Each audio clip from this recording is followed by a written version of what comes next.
Now, a 10 on your side investigation into a homeowner's nightmare. Have you ever been told that settling is your normal home? Well, that's what one man says he was told, and then his house literally sank. He called Andy Fox because he wants you to be aware of what can happen. Andy? Nicole, when Kevin Bond told me his house is sinking so badly you could actually see it sinking, I said no way. I was wrong. I could tell, and you'll be able to tell too. Sir, you're throwing money down a rat hole. Absolutely. This is a money pit. 1306 Whistletown Court in Coventry Meadows, Chesapeake is sinking in its foundation. The soil cannot hold the weight of the home. Kevin Bond calls it his house from hell. Are you in a bad place? Oh, very bad place. I've lost my home. I paid on this home for 21 years. I took exceptional care of it. Chesapeake basically condemned the home. Posted, no trespassing, structure unsafe. The inspector recommends demolition of the home. Either the builder didn't properly prepare the land prior to building the home, or the city improperly permitted the land to be built. Bond's insurance company, which claims no responsibility, ordered geotechnical tests known as soil tests. GET Solutions found upper layers comprised of peat with varying amounts of wood fragments, organic material like wood decomposing, leaving voids in the soil, the lot not properly prepared to provide a suitable support system for the foundation. The house is sinking, sloping left to right. The windows, look at them.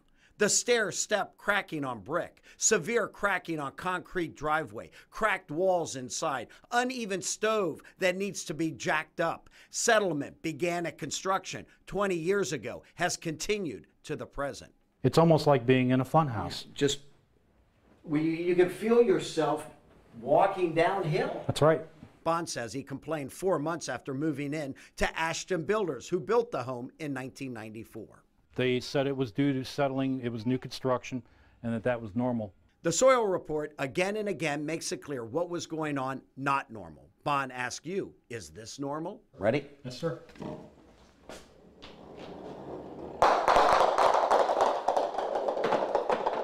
We went to Ashton Builders for comment and explanation. This is President William Barry Cross. His attorney wrote us. Over 20 years ago, the property was developed and a home built. This is the first time we have heard of the problem. Bond says that's not true. Ashton knew and came out during the 2-year builder's warranty period. They dug a French drain right along the side of the driveway out to where my mailbox is at.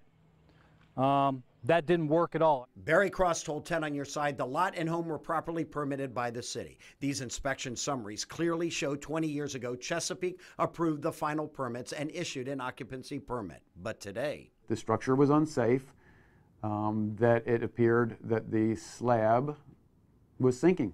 Chesapeake Zoning Administrator John King admits no soil test was done at time of construction, which could have shown a weak soil foundation because Chesapeake does not require soil tests. This is a case that you do not see very frequently. The cost of those types of reports is very expensive, and so I don't feel like it's something that we should require. Bond is considering a lawsuit against Ashton Builders and Chesapeake. However, taking a home builder to court is a tough challenge in buyer beware, Virginia. I have serious doubts whether he has any legal remedy in this case. Attorney Steve Heretic points to Virginia's statute of repose. No action to recover for any injury to property more than 5 years after construction. Heretic thinks 21 years is a long time to hold a home builder responsible for damages. In these situations, a homeowner has to be very, very diligent in asserting claims and protecting his or her rights by filing in court within the 5-year period. However, Heretic, who joins the General Assembly in January, thinks the statute may need to be reviewed. So instead of 5 years, we might look at a slightly longer term, 7 or perhaps 10 years. I'm retiring in 30 days from the military after 31 years of service, and I've got nothing to show for it. Nothing. That's not the news Kevin Bond wanted to hear, but it's the reality. Here's the warning. If you've got a problem and it's not getting better, chances are it won't get better. You have 2 years after a new construction, which this was, to go back to the home builder. Then remember, you have another 3 years or 5 years total to bring legal action against the home builder under Virginia State Code. As for Kevin Bond, he can't live in the home. He can't sell it. All he can do is give the home back to the lender in a transaction called a deed in lieu of foreclosure. Buyer beware. I'm Andy Fox, 10 on your side.